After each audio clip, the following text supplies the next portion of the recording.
And if Khalid Sheikh Mohammed were to walk, or the other four were to walk, or let's not assume they walk, let's say reduce sentences. Let's say it's only 15, 20 years. Maybe it's not life. Maybe it's not the death penalty.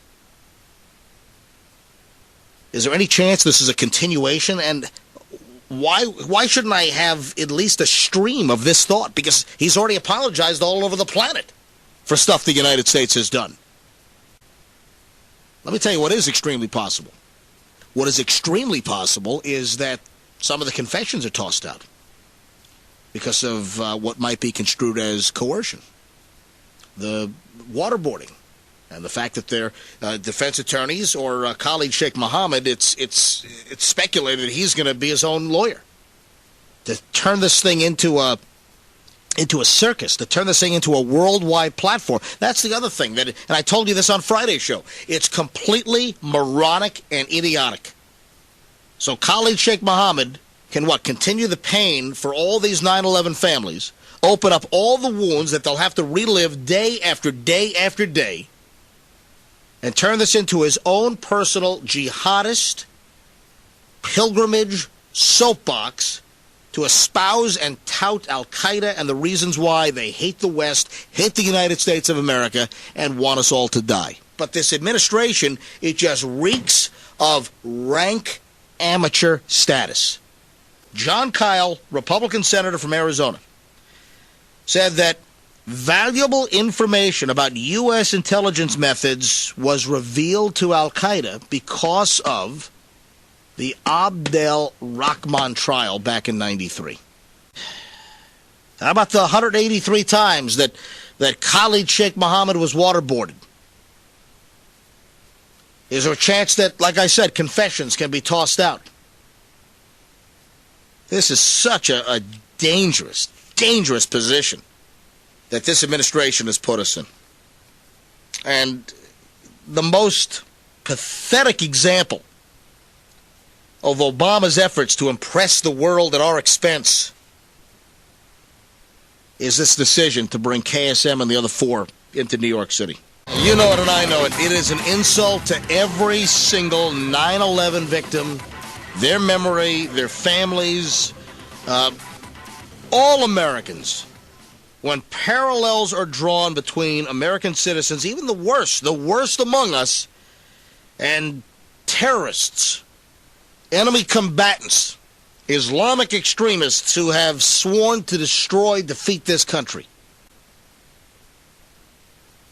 You know, the other person expressing a point of view that I want to get into, at the total opposite end of the spectrum, is a woman by the name of Eileen Trotta. Her brother, Louis Pepe, he was a guard. Listen to this story.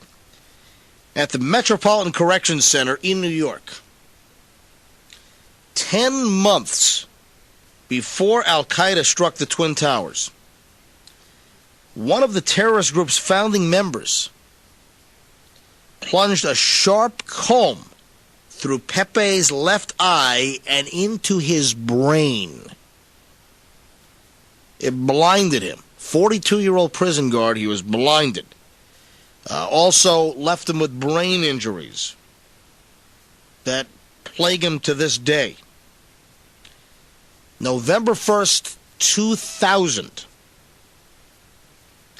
Pepe, this guard at the facility, was ambushed at the cell of Mamdouh Mahmoud Salim,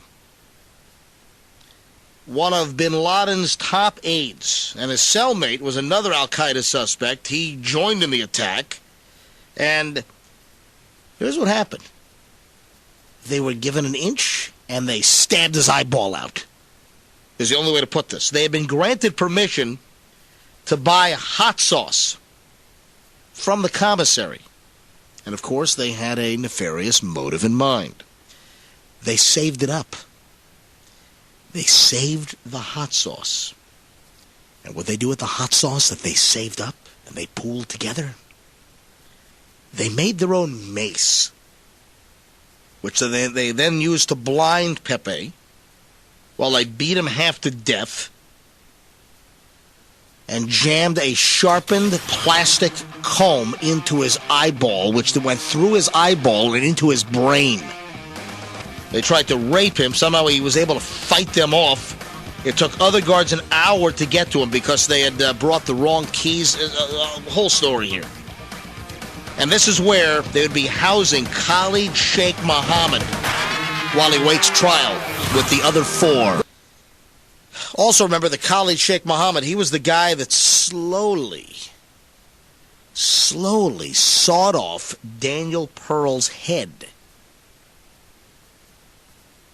A video that we've seen. A video that I put on my website back when it happened. Because I thought too many people had no clue, even after 9/11, what these 9/11 terrorists are capable of. What Al-Qaeda, what these jihadists are capable of.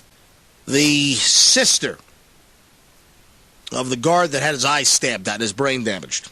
And he's still not right today. This Eileen Trotta. Here's what she said to Fox News this morning about the idea to bring Khalid Sheikh Mohammed and the other four to New York City. Mahmoud Salim was an alleged top aide, as I mentioned, to Osama bin Laden. What did he and his cellmate do to your brother? They wanted to kill him.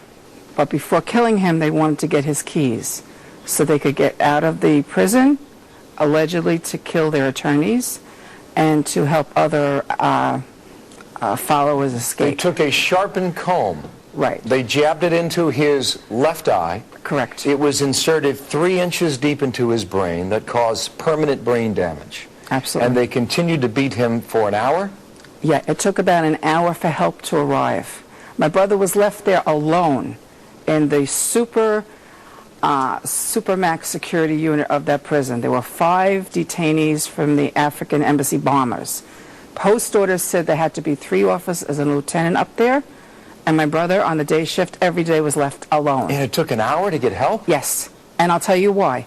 They turned around, and when my brother rang the alarm, they had to assemble a team. They had to suit up. Now, there's no guns in MCC. They had to suit up. They went into the sally port to enter the unit. They had the wrong keys to the unit. You're kidding me. They had to go down to the second floor, get the right keys, because the other set of keys was given to my brother by his lieutenant, Carino. There you go. Bring Khalid Sheikh Mohammed to this country and 4 other monsters that are safely housed at Gitmo. Got a classic audio bite here. Let's go back to 9/27/06. Let's go back to September of 06 when then Senator from Illinois, Barack Hussein Obama, was debating about military commissions. The Military Commissions Act of 2006, where the future president of the United States said that Khalid Sheikh Mohammed will get a fair military trial. Listen to this. This is Barack Obama, the president, when he was a senator from Illinois. Listen to this audio bite. Now, the vast majority of the folks in Guantanamo, I suspect, are there for a reason. And I think there are a lot of dangerous people.